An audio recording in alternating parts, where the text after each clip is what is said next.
À première vue, cette plantation de frênes n'a rien de singulier. Il s'agit pourtant d'un site de suivi scientifique.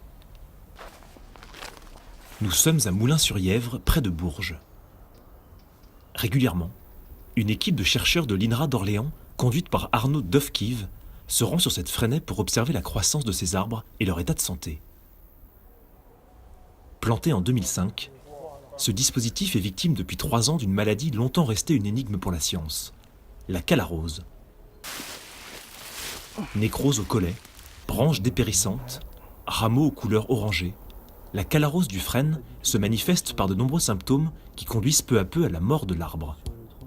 La calarose du frêne, c'est une maladie qui est arrivée en France en 2008, mais c'est une maladie qui a un historique bien plus long, puisqu'elle a débuté au début des années 90 en Pologne, en Lituanie, et ça n'est qu'en 2006 qu'un chercheur polonais a mis en évidence que ces dépérissements étaient dus à un champignon.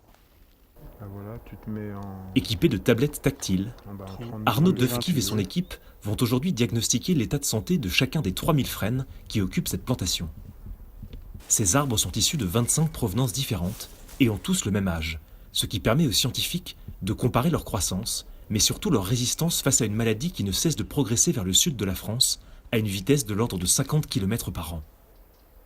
On estime aujourd'hui que seuls 1 à 2% des frênes parviennent à résister à ce champignon destructeur venu d'Asie.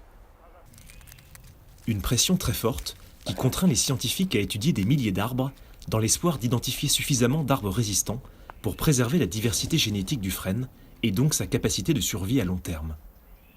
L'intérêt d'avoir sur un même dispositif des provenances de frênes qui couvrent une aire géographique très large, ça permet d'évaluer les qualités génétiques de ces arbres.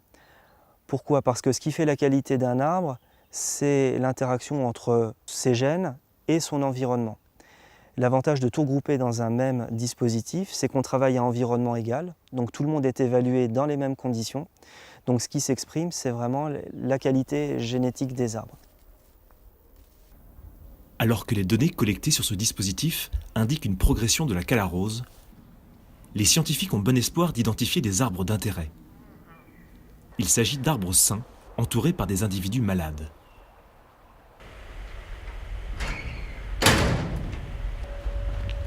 Sous les serres de l'INRA d'Orléans, les chercheurs enrichissent leur collection de frênes résistants. Les arbres identifiés sur le terrain sont maintenus et multipliés à travers différents protocoles de greffe et de bouturage. Mais le frêne commun ne se laisse pas bouturer facilement. Il faut pour cela le rajeunir par des méthodes de culture in vitro. À partir d'un bourgeon collecté sur un arbre résistant, Marianne Lelu-Walter cherche à obtenir des plantules qui serviront au bouturage. La difficulté consiste à trouver le milieu de culture optimal.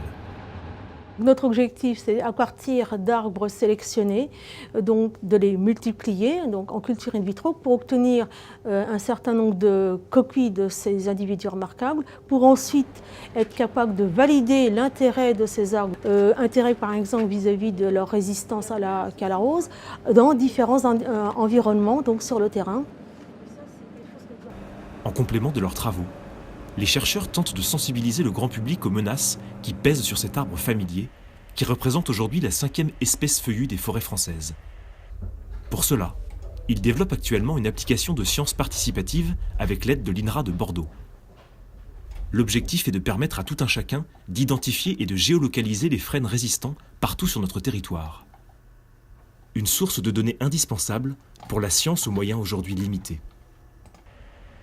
Victime de la globalisation et de l'augmentation de la fréquence des épidémies, le frêne pourra peut-être demain compter sur l'aide des citoyens pour assurer sa survie.